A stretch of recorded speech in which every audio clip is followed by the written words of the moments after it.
ಗುರು ನನ್ 1 month challenge ಅಲ್ಲಿ ಇವತ್ತು ಡೇ 2 ಅಲ್ಲಿ ಇಷ್ಟೊಂದು ಅಧ್ವಾನ ಆಗುತ್ತೆ ಅಂತ ಹೇಳ್ಬಿಟ್ಟು ಅನ್ಕೊಂಡಿರ್ಲಿಲ್ಲ. ಯಾಕಪ್ಪ ಅಂತಂದ್ರೆ 6:30 ಆನ್ ಮಾಡಿರೋ ಡ್ಯೂಟಿ 7:30 ಆದ್ರೂ ಕೂಡ ಒಂದ್ ಆರ್ಡರ್ ಇಲ್ಲ. ಜೀವನದಲ್ಲಿ ಇಂತ ಫಾಲ್ಸ್ ಜಾಸ್ತಿ ಬರ್ತಾ ಇರುತ್ತೆ. ಎಲ್ಲರಿಗೂ ಹಾಯ್ ಹೇಳ್ಬಿಟ್ಟು ಹೋಯ್ತಾ ಇರ್ಬೇಕು. ಹೋಗೋಣ ಅನ್ಕೊಳ್ಳೋಷ್ಟ್ರಲ್ಲಿ ಪೋರ್ಟಲ್ ಬಂತು ಗುರು. ಭರ್ಜರಿ ಆರ್ಡರ್ 837 ರೂಪಾಯಿದು. ಟಕ್ ಅಂತ ಬಾಚ್ಕೊಂಡು ಎತ್ಕೊಂಡೋಗಿ ಡೆಲಿವರಿ ಮಾಡೋಷ್ಟ್ರಲ್ಲಿ 1 ಗಂಟೆನೆ ಆಗೋಯ್ತು. ಒಂದ್ ಆರ್ಡರ್ ಏನಾದ್ರು ಬಂದಿದ್ರೆ 1 ಗಂಟೆಯಿಂದ ಒಂದ್ ಆರ್ಡರ್ ಇಲ್ಲ. ಬೀದಿ ಅಲಿತಾ ಇದೀನಿ. 4 ಗಂಟೆ ಆಗಿದೆ. No order. ಹಣೆ ಬರಹ ಸರಿ ಇಲ್ಲ. ಏನ್ ಮಾಡಿ ನೆನೆ 2200 ರೂಪಾಯಿ ಆಗಿತ್ತು. ಇವತ್ತು 1200 ರೂಪಾಯಿ ಆಗಿದೆ.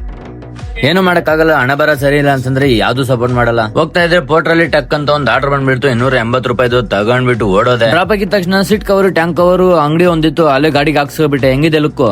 ನಮ್ ಶಂಕರಣ್ಣ ಬಂದ್ಬಿಟ್ಟು ಮನೆ ಶಿಫ್ಟ್ ಮಾಡ್ಬೇಕು, ಸ್ವಲ್ಪ ಮನೆಗ್ ಬಂದ್ ಹೋಗಪ್ಪ ಕೆಲಸ ಐತೆ ಅಂತ ಅನ್ಬಿಟ್ಟು ಅಂದ್ರು. ಸರಿ ಅಂತ ಮನೆಗ್ ಬಂದ್ರೆ ಇದ್ ನೋಡಿದ್ರೆ ಈ ಆಟ ಆಡ್ತೈತೆ. ಬ್ರೋನ ಮಾತಾಡಿ ಓಡೋಷ್ಟರಲ್ಲಿ 9:45 ಆಗೋಯ್ತು. ಇವತ್ತು ಎಷ್ಟು ದುಡ್ದಿದ್ದೀನಪ್ಪ ಅಂದ್ರೆ ರ್ಯಾಪಿಡೋದಲ್ಲಿ 580, ಊಬರ್ ಅಲ್ಲಿ 160, ಪೋರ್ಟರ್ ಅಲ್ಲಿ 1472 ರೂಪಾಯಿ ಕಷ್ಟಪಟ್ಟು ದುಡ್ದಿದ್ದೀನಿ ಗಂಡ್ರಿ. ಈ ತರ ಆಗ್ಬಿಟ್ರೆ ಇನ್ನಷ್ಟು ಜೀವನ ಬರ್ಬಾದ್ ಆಗೋಗ್ಬಿಡುತ್ತೆ. ಯಾವಾಗ ನಾವೆಲ್ಲ ಉದ್ಧಾರ ಆಗೋದು ಯಾವಾಗ, ಸೆಟ್ಲ್ ಆಗೋದು ಯಾವಾಗ? ಚಾನ್ಸೇ ಇಲ್ಲ, ಆಗಲ್ಲ, ಚಾನ್ಸೇ ಇಲ್ಲ. ನನ್ ಮೇಲೆ ಆಣೆ ಇಟ್ಟೇಳು.